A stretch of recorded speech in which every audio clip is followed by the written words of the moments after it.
saya ingin ke Mas Anies, karena ini dalam tema narasi yang dibangun bahwa ada yang berkhianat dan sebagainya.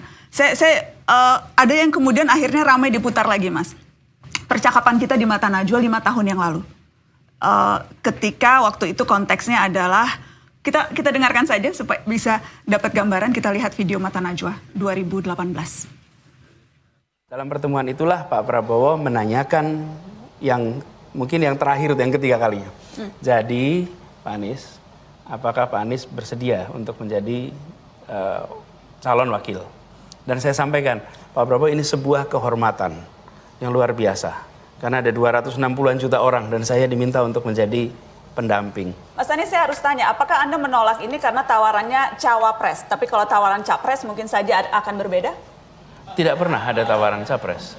Tidak pernah ada tawaran capres dari Pak Prabowo? Ya. Tapi dari pihak-pihak lain ada beberapa tawaran capres ke Anda, Mas Anies? Betul. Dan pada semua saya katakan, saya tidak ingin menjadi bagian dari orang-orang yang mengkhianati Pak Prabowo. Saya sampaikan pada semua. Tidak. Begitu Pilpres selesai, saya bertemu dengan Pak Prabowo. Dan saya sampaikan kepada Pak Prabowo, saya sampaikan pertama, mission accomplished. Tugas yang dititipkan kepada saya untuk di Jakarta dari PKS, dari Gerindra, telah saya laksanakan dan alhamdulillah mission accomplished. That's report number 1. Laporan nomor kedua, saya katakan Pak Prabowo, Gubernur Jakarta akan selalu dapat perhatian. Aneh kalau kita bilang, oh kaget dapat perhatian. Tidak, Gubernur Jakarta itu selalu dapat perhatian. Karena itu saya sampaikan kepada Pak Prabowo dari sekarang. Ini masih setahun yang lalu.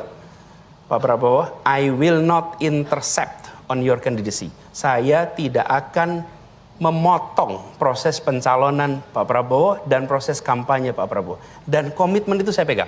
Siapapun yang bertemu dengan saya, mendiskusikan soal ini, selalu saya katakan bahwa saya memiliki komitmen dengan Pak Prabowo. Tidak ada yang tahu kecuali saya dan Pak Prabowo. Tidak ada yang tahu.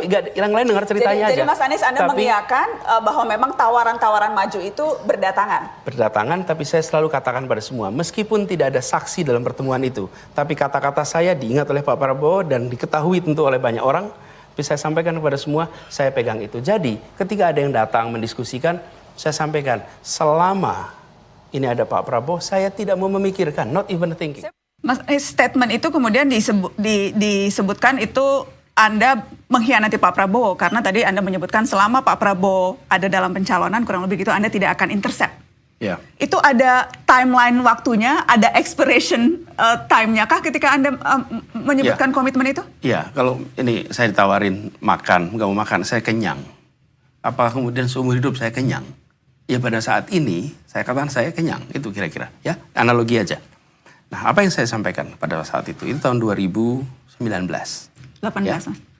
Oh, 18, maaf, tahun 2018. Nah, pada saat itu saya belum bertugas 1 tahun di Jakarta. Jadi, tadi saya menyebutnya selesai Pilpres, sebetulnya maksudnya selesai Pilkada. Selesai Pilkada saya sampaikan Pak Prabowo bahwa saya akan fokus di Jakarta 5 tahun. Jadi ketika setahun kemudian saya diundang menjadi cawapres, diundang menjadi capres, saya berkatakan tidak. Ketika jadi cawapres saya bilang sama Pak Prabowo bahwa saya berjanji 5 tahun di Jakarta dan Pak Prabowo mengatakan itu. Jawaban saya itu sama Pak Prabowo dikatakan kalau tidak salah pada saat beliau mau mencalonkan. Di rekaman yang sama pada malam itu waktu Nana tanya, itu saya ditunjukkan waktu itu rekamannya Pak Prabowo di Masjid Sunda Kelapa pada saat beliau akan maju mendaftar. Saya akan minta produser, boleh tolong produser dicek supaya nanti saya akan bisa kita lihat juga. Boleh diteruskan dulu Mas Anies? Ya, jadi ada di bagian awalnya bahwa Pak Prabowo menyebut Anies berjanji 5 tahun di Jakarta. Oke? Dan kemudian itulah yang saya sampaikan bahwa selama 5 tahun saya akan fokus di Jakarta. Saya tidak tahu apa yang terjadi kemudian. Ya inilah yang menjadi komitmen kami. Jadi kami ingin memastikan bahwa apa yang dilakukan oleh semua pendukung untuk kerja di Jakarta jangan ditinggalkan. Dan Pak Prabowo ini akan maju Pilpres tahun 2019. Yang kita semua tahu beliau akan maju. Jadi saya katakan saya tidak akan mengintercept pencalonan Bapak tahun 2019 besok. Selesai. Jadi itu semua sudah ditunaikan. Jadi tidak ada yang dikhianati. Ini adalah satu komitmen menuntaskan kerja di Jakarta, tidak akan belok dari tugas di Jakarta, dan saya tunaikan tugas ini hingga selesai. Saya mau cek, apakah produser Mata Najwa sudah menemukan cuplikan itu? Boleh tolong diputarkan? Itu sebetulnya kami minta.